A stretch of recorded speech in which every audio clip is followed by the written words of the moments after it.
Thrown out at 16, she bought an $11 million villa. What she found in the fireplace shocked everyone. The night my father threw me out, it was snowing so hard the streetlights looked blurry. I was 16, still wearing my school uniform, still holding the plate I'd been washing when he screamed my name from the dining room. Get out. At first, I laughed. Not because it was funny, because rich people threaten each other dramatically all the time. Especially my father. Especially after whiskey. But then he grabbed my backpack, opened the front door, and threw it into the snow. Right in front of his business partners. One of them awkwardly looked away. Another pretended to check his phone. My stepmother crossed her legs and smiled into her wine glass. "You embarrass this family enough," my father said coldly. "You want to act like trash? Go live like trash." I still remember my little half-brother standing on the staircase, holding his toy dinosaur. He whispered, "Dad." But nobody stopped him. Not even my mother's portrait hanging above the fireplace. That was the cruel part. He threw me out beneath the painting of the woman who would have protected me. I stood outside shaking. No money, no phone charger, no coat thick enough for winter, and no idea where to go. That night, I slept behind a grocery store beside a humming freezer vent because it gave off heat. I cried so hard my face hurt. But around 3 a.m., something inside me changed. I stopped begging life to be fair and started promising myself I'd never need anyone again. For the next few years, I survived however I could. Cleaning motel rooms, working double shifts at diners, sleeping in laundromats. I even spent one summer living in my rusty Honda with a broken passenger door that wouldn't close completely. One rainy night, a raccoon climbed inside looking for fries. Honestly, it was the nicest roommate I'd had in months. But I kept going. Because anger is powerful fuel when you know how to use it. At 22, I launched a tiny online furniture business using old pieces people threw away. I restored them myself, painted, sanded, posted pictures online. People loved the vintage style. Within 3 years, celebrities were buying from me. Within 6, I owned luxury showrooms in 3 states. And at 31, I was worth more money than my father. The funny thing? He still had no idea. Then, one morning, while scrolling property listings in Beverly Hills, I froze. Because there it was, the villa, our old family mansion. White stone walls, black iron gates, the giant fountain my father imported from Italy just to impress neighbors he secretly hated. The house where my childhood ended. For sale. $11 million. Apparently, my father's real estate empire had collapsed after several lawsuits and bad investments. The newspapers called it an unfortunate downfall. I called it karma wearing expensive shoes. I bought the villa the same week. Cash. And when the realtor handed me the keys, she smiled nervously. "You know the previous owner personally?" "Oh," I said, "very personally." Walking back inside after 15 years felt strange, like entering a dream your body remembers before your brain does. The chandelier still hung over the foyer. The marble floors still echoed. Even the fireplace remained untouched. That fireplace, the same one beneath my mother's portrait. I stared at it for a long time. Then something caught my eye. Inside the ashes, a small, hidden metal handle buried deep behind the bricks. My pulse slowed. I knelt carefully and pulled it. Click. A secret compartment opened inside the fireplace. And sitting there was a yellow envelope with my name written on it in my mother's handwriting. My hands started shaking before I even opened it, because my mother had died 20 years ago. So who put it there? And why did my father never tell me? Before I reveal what was inside that envelope, tell me, where are you watching from? I'm curious to know. And if you're enjoying the story so far, don't forget to like and subscribe. My fingers trembled so badly, I almost ripped the envelope opening it. The paper inside looked old, fragile, yellow around the edges. But the handwriting was unmistakable. My mother's. Emily, it began. If you are reading this, then something went terribly wrong. My chest tightened instantly. I sat on the cold marble floor beside the fireplace and kept reading. Your father is not the man you believe he is. I tried protecting you, but I am running out of time. I stopped breathing for a second. Outside, rain tapped softly against the villa windows. The whole house felt suddenly alive, watching me, waiting. I forced myself to continue. 3 months ago, I discovered your father has been moving money illegally through his development company. When I threatened to expose him, he became someone I no longer recognize. My stomach twisted. No way.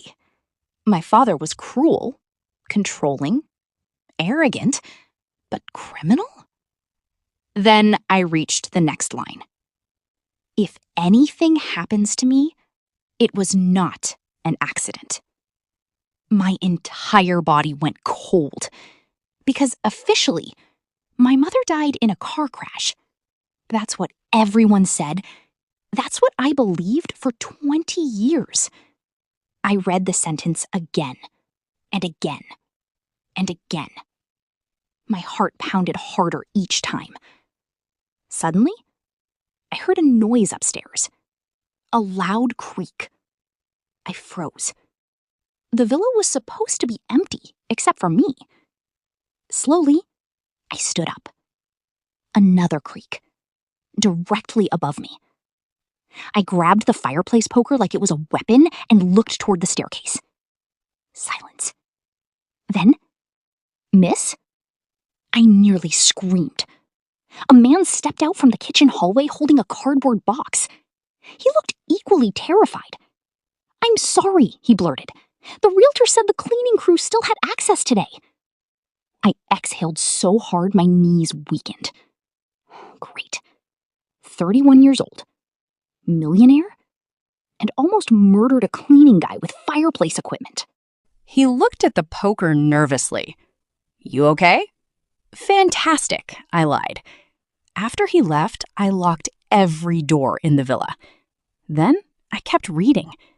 The envelope also contained copies of bank documents, account numbers, and handwritten notes from my mother describing secret offshore transfers.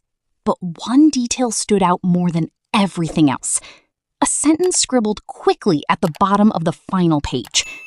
Trust Daniel. He knows where the originals are. Daniel, my mother's younger brother, my uncle. The same uncle my father banned from the family after the funeral. I hadn't seen him since I was 11. According to my father, Daniel was unstable, an alcoholic gambler who only wanted money. At least, that's what I'd always been told. But suddenly, I wondered if that was another lie too. I searched online until I finally found an address connected to him.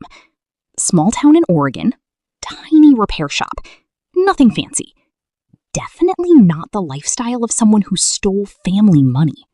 The next morning, I booked a flight immediately.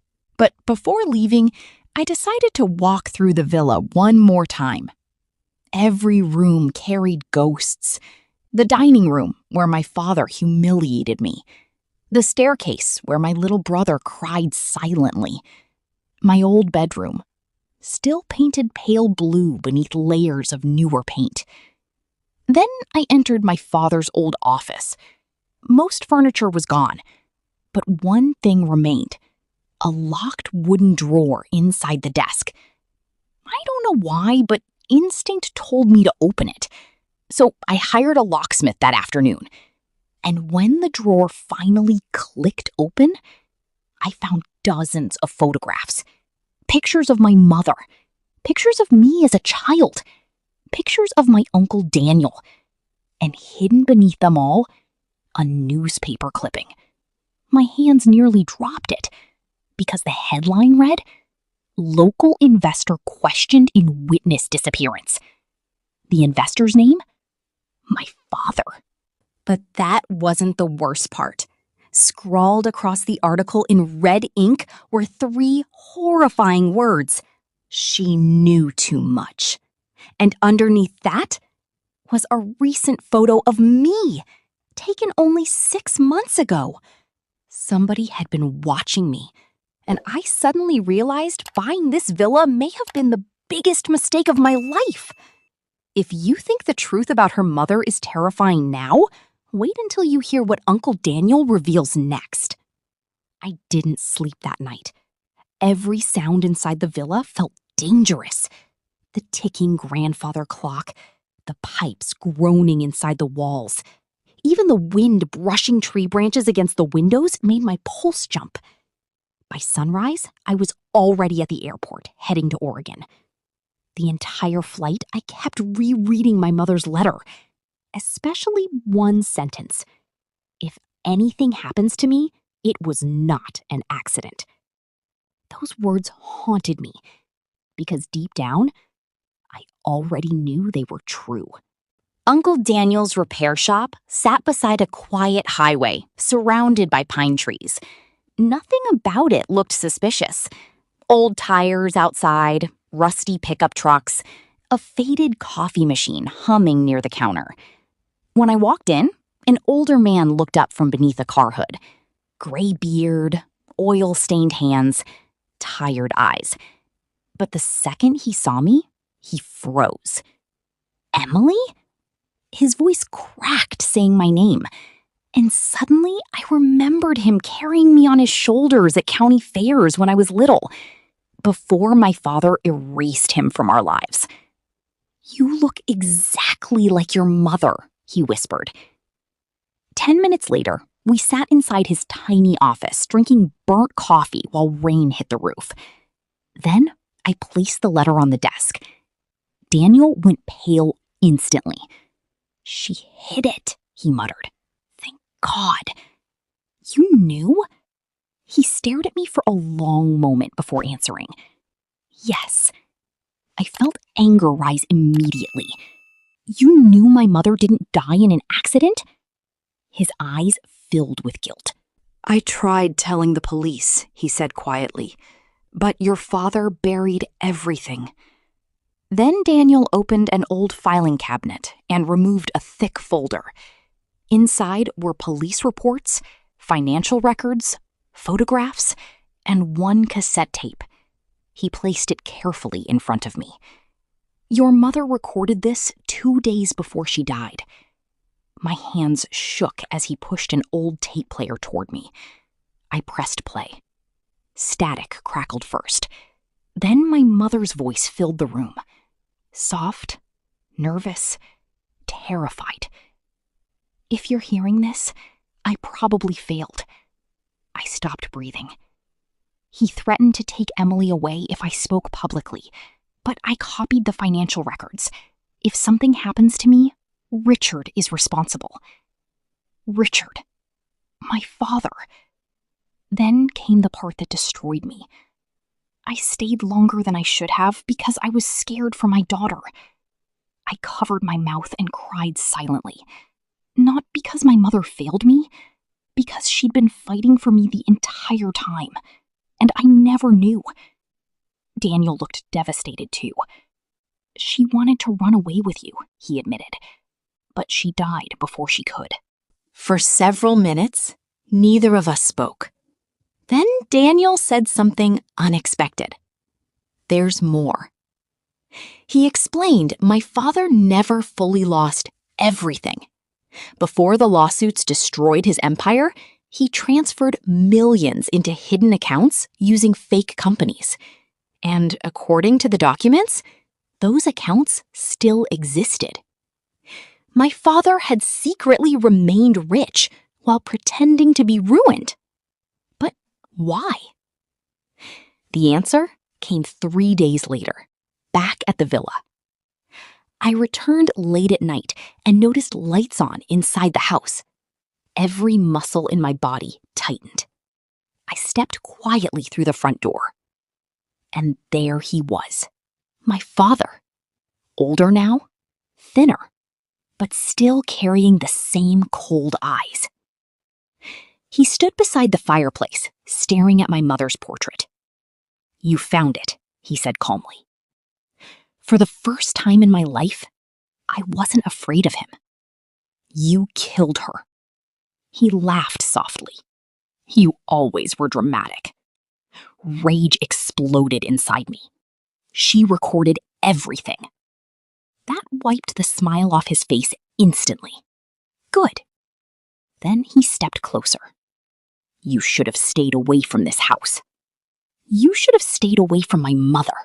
For a moment, neither of us moved. Then suddenly, red and blue lights flashed through the windows. Police. Federal agents stormed inside seconds later. Turns out Uncle Daniel had already handed over every document, every recording, and every account number before I returned home. My father looked stunned as agents handcuffed him. But before they dragged him away, he looked at me one final time and said quietly, "She was gonna leave you too." I smiled through tears. "No," I whispered. "She was trying to save me." After they took him away, the villa finally felt silent, peaceful, like the house itself could finally breathe again. A month later, I sold the mansion. Every dollar from the sale went into a foundation helping homeless teenage girls. Girls like the 16-year-old version of me. Girls sleeping behind grocery stores believing nobody cared. Because someone should care. Always. And maybe that's the strangest part of this whole story. I bought the villa searching for revenge. But hidden inside that fireplace, my mother left me something far more valuable. The truth. If this story moved you, don't forget to like and subscribe for more.